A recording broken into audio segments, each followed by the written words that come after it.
Bali mga karos, hanggang dito ko na lang yung ayan mga karos, good morning. Magandang araw po sa ating lahat. Ito, kamusta? Yan, welcome back po muli dito sa aming channel. Yan, another day and another house improvement po para sa mga ongoing project. Kasama ko nga pala si Mrs. Ayan, good morning. Good morning. Ayan, morning. Today is July 10, araw po ng Biyernes, tama ba? Araw ng Friday. Araw ng Friday, English yan ah. Okay, bali naglandfall na nga po pala yung bagyo. Tapos kanina ang madaling araw, ayan, naranasan na po namin yung malakas na ulan dito sa Cavite. Ngayon hanggang alas 8 po umulan. Akala ko nga po ay hindi na po siya ihinto. Pagdating ng 8:30 ng umaga, yan, nag-declare ako na pumasok yung mga manggagawa natin sa mga ongoing project. Pero ito yung sitwasyon natin ngayon, alas 10 na ng umaga. So between 8:30 to 10, hindi naman po nag-uulan. Sayang din po kasi yung araw nila, yung pasok nila. So kahit papano makukumpleto natin yung payroll. So tingnan na lang natin kung talaga mag-uulan-ulan. After break time, baka magpa-half day lang tayo. Ito mga kalawang, samahan niyo po muli kami. Check natin kung ano yung mga magagawa natin ngayong araw ng Biyernes para sa mga ongoing project natin habang ganito kasama yung panahon natin. And let's go. Tara.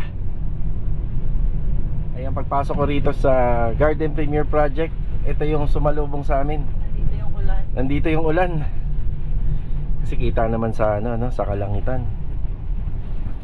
Bali, ang plano ko ngayon, pupuntahan natin yung project natin dito sa Anyana, dito sa Garden, at saka sa New Leaf Subdivision Project. So tingnan natin kung ayun na, umuulan na. So, Bagyo? Inday. Bagyong Inday! Bagyong Inday. Pero pangalan niya dati Bami. Tapos naging Bagyong Inday. Yun. May mga iba pang pumasok na bagyo. Marami pa. Kaya pwede tumalon. Okay. Iba-iba pala iba-iba pala. So yun no. Ano susunod dyan? Letter J. Bagyo? Bagyong Joy. Joy. Bagyong Joy. Lakas ng ulan. So tayo mga karos, nagbibigay na ako ng paunti-unti na punch list yan sa tropa.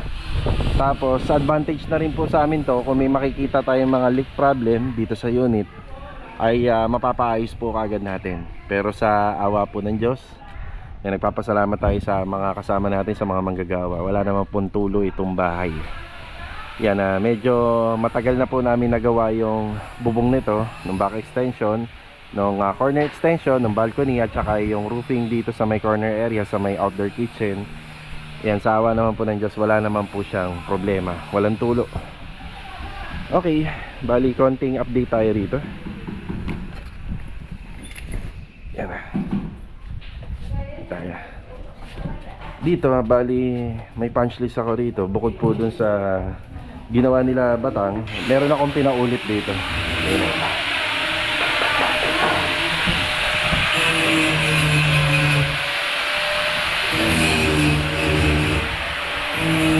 Pinapaayos na rin natin yung sa kisame.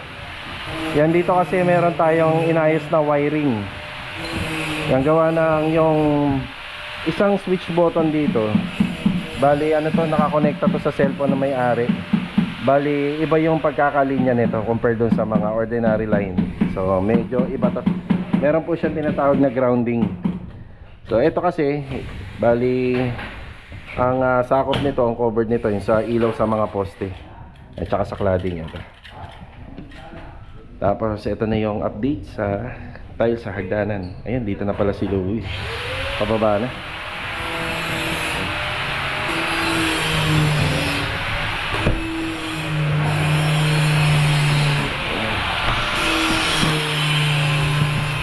Ito pala yung pinadagdag ni client owner. Yan, nag-usap din kami rito sa laundry room na syempre madadagdagan po ng cabinet to, pati rito. Yan, nadagdagan po, nagkaroon ng housing yung laundry area. Tapos dito naman yung kitchen sink. So automatic yan, installan ng tiles. Ayan. So nagkaroon kami ng additional cost pa po rito. Yan na, sila client medyo sinasagad na po nila yung renovation dito. Yung una, medyo marami pa talagang kulang yung unang mga kasunduan namin, pero habang tumatagal kami rito, padagdag po ng padagdag yung ipinagagawa nila.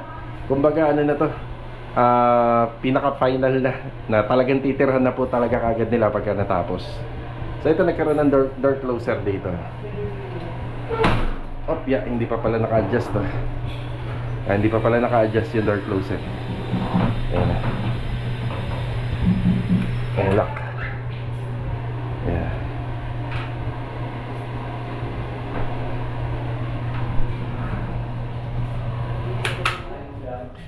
Tapos na ipaliwanag ko doon sa vlog na dati kasi dito nilagay yung door closer. Mas maganda po talaga tingnan kapag ka ganito. Tapos ito, nagkaroon din to ng door closer pero sa loob na nilagay para ano siya rito, malinis tingnan sa labas. Ayan, malinis tingnan sa labas.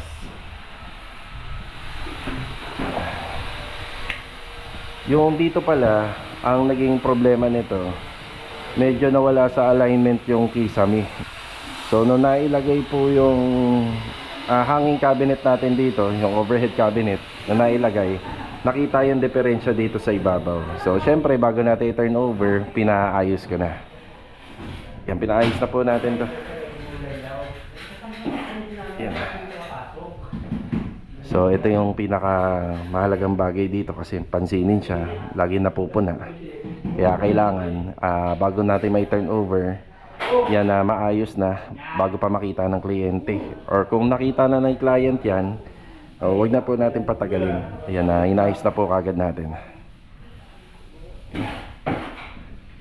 So ano yan na yung trabaho ng master painter. Ibabalik niya po yan sa ganito. Sa ganito, ibabalik niya. Ayan na.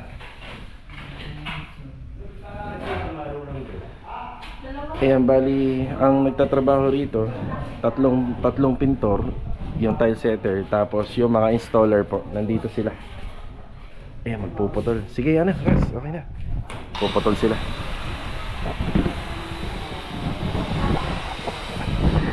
Siya nga pala mga karokas, gusto ko lang po sanang i-share, pero actually hindi na dapat ito sinasabi sa vlog. Ayan, hindi na po sana binabanggit. Okay, bali yung project namin dito sa Garden Premier Project, ito po yung project na first time ko maka-experience na ano lang po siya, yung tinatawag na break even lang sa trabaho. Yan ay ano tayo rito, nag-abono tayo, kumbaga yung kikitain natin dito or yung makukuha nating sahod pag natapos yung renovation, pag nakapag full payment si client owner, halos balik taya lang. Kumbaga yung project natapos ko, nabayaran ko yung buong tropa o yung buong lahat ng gumawa dito, bayad sila, pero tayo bilang naging contractor ng kontrata, yung parang parang nagano lang tayo, parang tumanggap lang tayo ng project. Sa madaling salita, wala tayong kinita rito. Pero ito yung pero, at least yan, natapos ko siya ng according sa pinag-usapan. Yan na. Kumbaga, ginagawa ko na lang dito is matapos po siya ng maayos, wala magiging problema, kaya lahat ng dapat kong makita or dapat ko ipaayos, pinapaayos ko na. Kasi yun na nga, abonado tayo rito, kaya ayoko dumating pa sa time na kapag natapos is may mga pahabol pa, lalo pa tayo magbabayad. So sa madaling salita, yung kikitain ko dito ay pinambabayad ko na po dito sa mga workers. Yan, kumbaga sarili na po natin to. So yun lang, gusto ko i-share sa inyo, lesson learned, kasi sobrang tumagal na rin naman yung proyekto. Yung napagkasunduan namin 8 months dito, tumagal na rin po siya ng ng 11 months na. 11 months na po kami rito. Yung idagdag ko lang, kaya lang naman din may mga pahabol kasi may mga padagdag si client. Pero yung naging pamamaraan at diskarte kasi nung nag-umpisa kami rito, yun ang naka-apekto sa manpower. Kung maalala nyo, nagpa-deliver ako rito ng buhangin. Sobrang daming buhangin nun na nakatambak po dyan. Isa rin yun sa nakatipid nga ako sa materyales, nakamura ako kasi nakamura tayo ng mga ano dun almost 16,000 sa materialis ng buhangin. Kasi 42 cubic agad yung pinasok natin. Kung bibili natin ng per cubic yun sa hardware, syempre may patong yun. So yun, nag-direct tayo sa supplier. Yun nga lang, na-compromise yung trabaho, sumikip yung area, bumagal yung transition ng trabaho, yung layout namin na natabunan, kaya medyo bumagal. Dun sa ano naman po, pagdating naman po sa finishing, naghintay po ako ng tao na mga gagawa rito, kasi itong bahay na to hindi naman po maliit compare sa mga ginagawa namin. Sinabi ko nga sa vlog na ito ang pinakamalaking naging project namin sa kasaysayan ng Lienaki Builders. Ito po, ito yung pinakamalaki, kasi ang mga tinatanggap lang natin, row house, up and down renovation, ayun. So dito na nagpapasalamat ako kasi hindi nagmamadali yung may-ari, kaya nagkaroon ako ng adjustment. Tapos nagpapasalamat din ako, yung mga workers na nagtrabaho dito ay binigay po nila ng buo yung skill nila, yung trabaho nila. Kaya talagang trinabaho po namin lahat. So nagkataon po kasi mga ka-row house, itong project na to is labor and materials. Isa pa sa nakaapekto, yung pag-angat po ng gasolina. Nung nakaraan buwan, halos umabot tayo ng 100 pesos per liter nun. Siyang pag-angat po ng mga materialis. Nung time na yon, nasa 60% to 70% pa lang po itong project na to. Ang nangyari po, syempre, hindi naman na po natin yan mababawi dun sa napagkasunduan kay client. Hindi na po ako nagpadagdag. Kaya yung mga ibang mga naging additional dito sa kontrata, ayan na ano po siya, ayan na napamahal.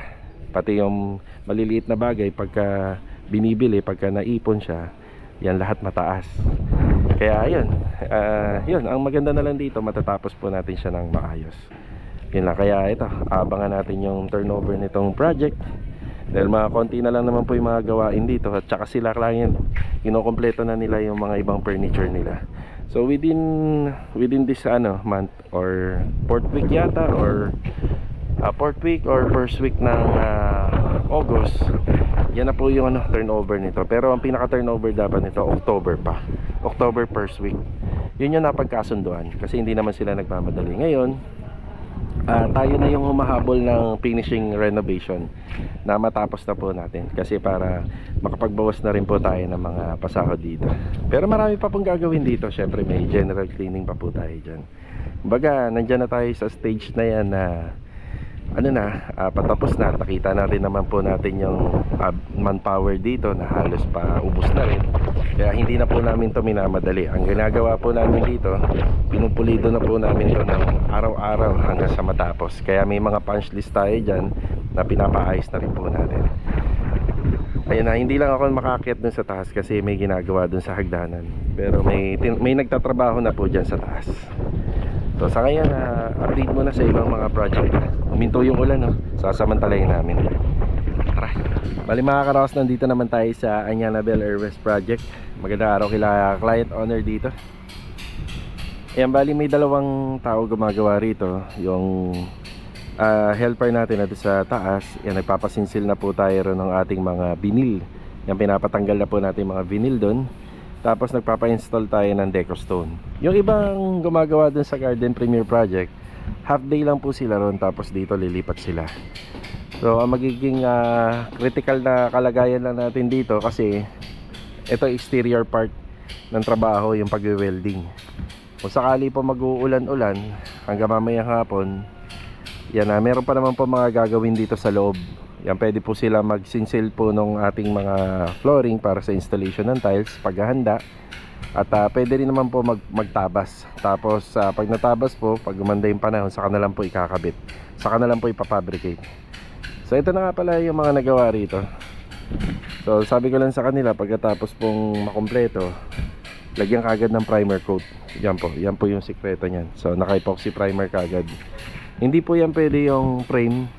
Pagka frame is epoxy primer, so hindi po pwede, kasi baka mahirapan pong kumapit yung pagkaka-welding. So kailangan talaga pure metal lang siya habang nagwe-welding tayo. Ngayon pagka natapos, doon na po mag-uumpisa yung pag-epoxy primer. So update sa Decostone, meron akong 4 na box na binili rito. Mukhang para dito lang talaga yung sa harapan. Yan, hindi pa po dama ito. Tapos pahirapan ngayon na magkaroon po ng rito, pahirapan po magkaroon po ng supply ng Decostone sa mga supplier na pinupuntahan po natin at binibilan. Gawa ng marami rin pong contractor na bumibili ng mga Decostone. So ito naman po mga mga poste. Yan, paint finish lang naman yan pati ito. So ito baka hanapan ko na lang na mas bagay pa kahit hindi na po mag-Decostone dito. Yan, makompleto lang natin. Yes, Kuya Richard. Balik Kuya Richard, ano po? Yan dito, palitada na lang muna. O kasi para dito na lang yan no? Wala na tayong supply nito. So ibinalik lang po namin yung Decostone dito. Ayan, ganda. Sa inyong pinaka-original nga na Pero hindi man ito yung dating materyales na nakalagay dyan. Lagyan natin Decostone. Pipinturahan na lang po na yan. Solvent sealer. Yan na. Yan, double check din natin to. Yan. Yan, nice. Sinasabi ko, yan, wala tayong problema sana. Mga bubong. Yan, wala tayong problema. Yan, nag-uulan-ulan na pero yan, walang kaso, walang problema. Dito sa second floor, dadaan pa po to sa maintenance namin. Yung mga bubong po rito sa taas. Hindi pa namin ginagalaw yan. Eh si Kuya. Hirap na Kuya. Dikit na dikit na. Yan, kailangan po tanggalin yan para dito naman makapag-prepare. Punta ka na lang sa bahay mamaya. Pinagawa ko na kay Joy. Sige. Yan, si Kuya, nagpaalam siya, meron silang importanteng lakad. So dito naman po sa Lienaki Builders, lagi ko naman sinasabi na ahead tayo ng isang araw kapag magpapaalam. So yan, nakapagpaalam na po sa akin siya na kahapon pa. So wala po siya bukas. So ito na nga po pala yun. Yan. Okay. Sa 1 metro, taas nito 1 metro ang pumasok, 1, 2, 3, 4, 5, 10, 4, 5. So 15 pieces. So sa isang span ng design, parang dalawa yata ang pumapasok, dalawang 1x1 na tubular. 20 pieces lang yung binili ko. Malamang magdagdag pa ako ng onti na lang yan siguro nasa 10 piraso na lang yan. Siguro baka magdagdag ako ng 20 uli kasi dito pa paikot. Tapos yung gate pa natin at saka yung sa entrance, baka malamang mga 20 pa. Papagate pass tayo ngayon, tapos magpapapasok tayo ng 1x1 para kahit papano pwede po nilang putulin yan. Kung sakaling hindi man nila mapabricate dahil hindi maganda yung panahon, yan, pwede po nilang putulin. Yan, ito yung handrail. Yan, medyo tinaasan natin yan ka-level na po ng baywang. Pagka nasa lang ho kasi, nandito lang, nasa 90, medyo nakakailang Pero ito, hindi nakakatakot na magpunta ka sa gawin na to. Yan, magsusunuran po dito yung natin, yung dalawang welder. Pagkatapos lang po doon sa Garden Premier Project. Yan, ito na yung inaasikaso. So yun, mabibitin tayo sa Decostone. Yung cladding dun sa harapan, hahanapan na lang po natin yan ng magandang kapartner.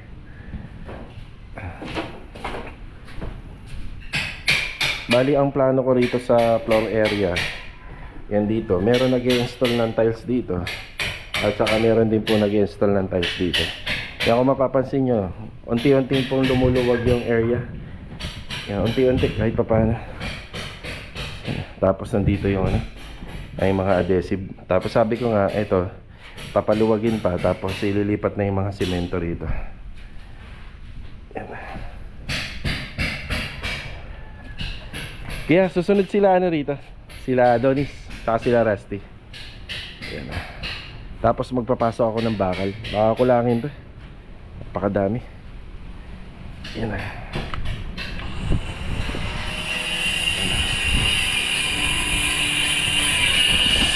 So, ito muna yung update ito sa ongoing project sa Anyana. Yan na, pupuntahan din po natin yung New Leaf Subdivision Project. Yan, mamayang hapon.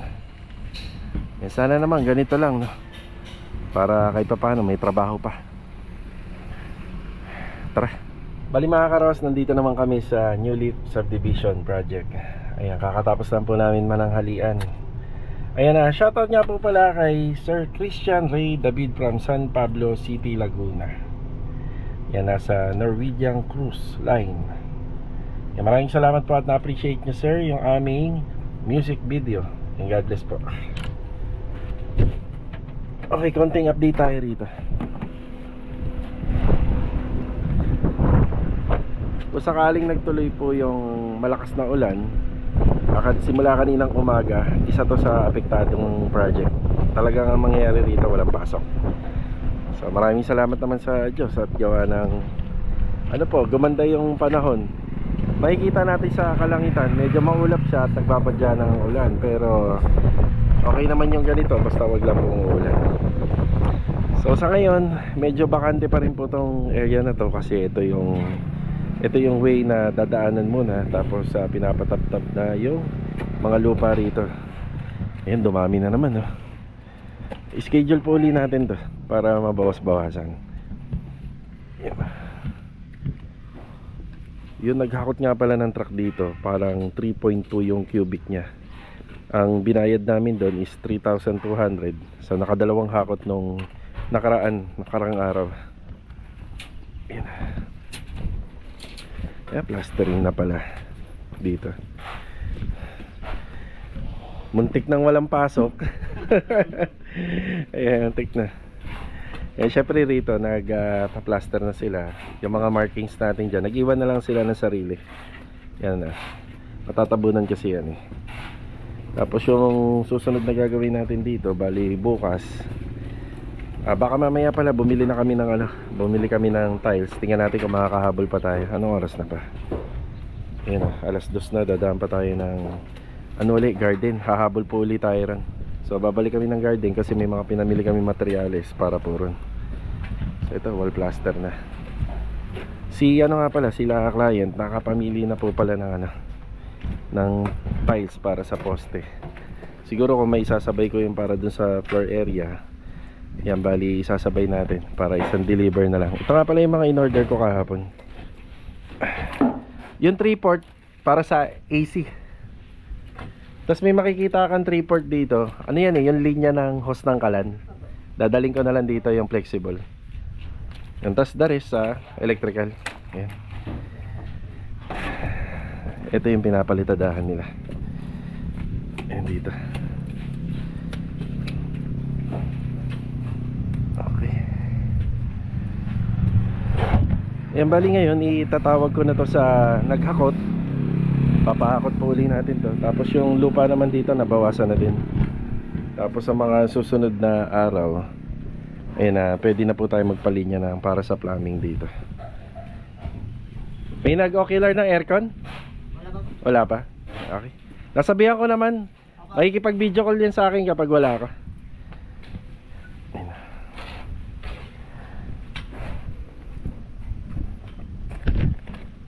Yan, dami na uli. Yan, muntikan na pong walang pasok dito. Pero nung nalaman ko 8:30 ng umaga, yung weather medyo mainit, yan, pinapasok ko po sila. Pinadiretso natin yung pasok. At sayang naman yung araw. Yan. Okay na tayo rito. Tapos nga namin manggaling ni Mrs. sa New Leaf, ayan na, nagpunta ako rito sa Wadpo. Tong sa Wadpo, dyan lang yung bagtas. Yan, diretso na yan, pa Lumina. Yan, meron pinahanap lang si Louie sa akin. Matagal na po to, cordless tile vibration machine. So para hindi na pinupukpok yung tiles, yan, subukan natin to. Matagal niya nang pinahanap sa atin to eh. Tapos nasira na yung ganito namin, tile cutter. Ayan, binilang ko na siya ng bago. Tapos galing ako ng Ace Hardware, hinahanap ko yung Stanley, pero hindi kasi accurate eh. Minsan sa vlog tuturuan ko kayo kung paano tumingin ng magandang level bar, kung paano nyo siya ite-testing bago nyo bilhin. Yan, ako lagi akong dapat meron level bar. Yun nga lang, kapag minsan kailangan sa site, naiiwanan ko na, kaya nauubos. Yan o. Yan, babalik ako ng Garden Premier Project. Tara. Ito na yata yung malakas na ulan, no? Grabe. Ito, totoo na to.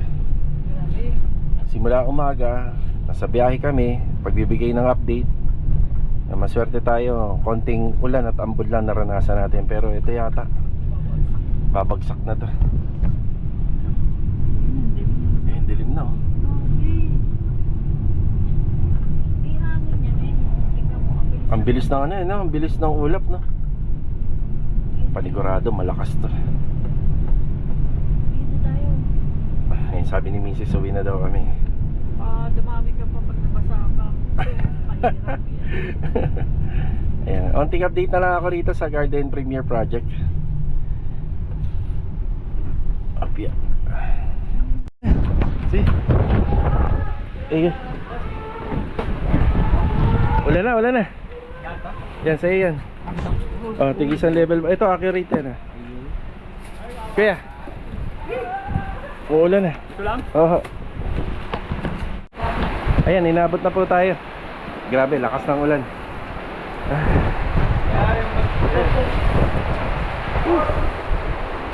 Yan na. Yan na ang bagyo. So ito na nga po pala yung ginagawa rito. Ayan. Ayan, pantay na. Tapos yung installation ng tiles. Ayan. Ayan. Uy, bago! Ito, ano to? Yung vibrator, matagal mo na pinabibili sa akin. Ayan. Ayan. May pito! Bago! Tiles. Pinalinis ko yung talis. Ayan o. Accurate. Yun o! Maganda to. Walang boundary kasama. Hindi, yung sa Ingo pwede. Pwede yung sa Ingo. Basta boy! Oh. Kasya pa ba sa compartment mo lahat yan? Kasya pa? Oh, yeah. Yan, accurate yan. Oh. Tapos ito, na-install na ng tiles. Yan. Tapos dito, yan yung project natin. Project natin dito, pang ano na to, pang cleaning na, pang turnover na. Yan o. Uy. Bintana.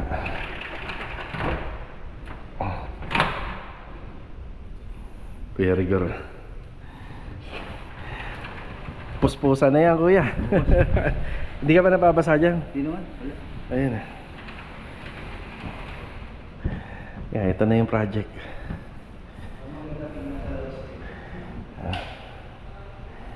Sabi ni Kuya Rigor, nililinis niya na to para maganda na tingnan sa labas. Natanggal na pala yung trapal. Boss, ano na yun? Makain na rin. Okay po.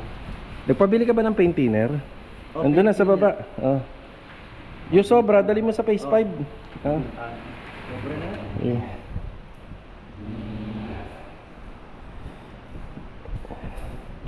Masaya ako rito sa project na to. Kasi pag mas ano siya, mas malaki yung proyekto, mas marami siyang mistake. Yun po ang renovation. Yan, mas marami siyang mistake. So ito, natutukan ko po ng husto to. Yung bubong, yun, doon ako doon ako nag-focus. So yung masaya ako kahit na medyo tumagal na tayo ng husto rito. Yan, kahit pa paano naman po ay wala pong problema yung mga bubong dito. Diba? Isa rin sa isa yun sa kalaban natin sa renovation. Kahit na medyo nag-aabonan na tayo sa manpower, pero kita niyo naman, ang ganda naman po ng ganda ng tulak na hangin. Ganda po ng ng resulta. Yun ay hagdan, no? Kamusta? Yan. Das. Hindi ka madikit din, no? Tsaka hindi ka basta-basta mababasagan ng tiles. Yan, no? Ayos. Ayun, no? Diba? Ito lang problema natin, no? May pagka-disposable to eh. Pero tingnan mo yung setup nito, baka iba. Baka iba yung setup niya. Mura ko lang nabili to. Pareha lang ba? Ayun, tingnan mo. Pareha lang. Ayan. Wala, o, diba? Mas maganda to. Oh, wala siyang washer. O, diba? Mas maganda. Alam ba magkano lang yan? 700 plus lang yan. Naka-sale kasi. Nakatsambahan.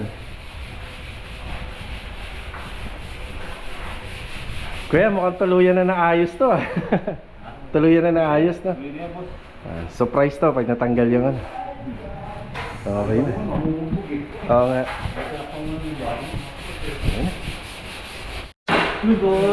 Ano, ayos? Putol. Ganda.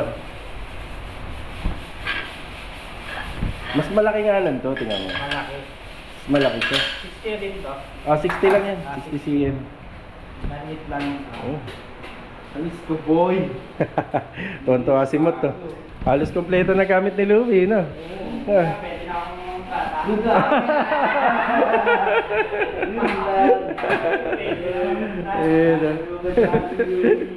Sige. Kompleto na eh, no? Kaya hindi na rin kami magtatagal kaya. Mauna na kami. Sige, madali lang yan. Payang dyan. Bali mga karawas, dito ko na po tatapusin yung vlog for today. Ayan, kita-kita na lang po tayo sa susunod na video. Yan, hindi na ako nakapag-vlog dun sa project sa Phase 5. Yan, bawi na lang tayo dyan sa susunod na araw. Is may payong. Yun. Tara.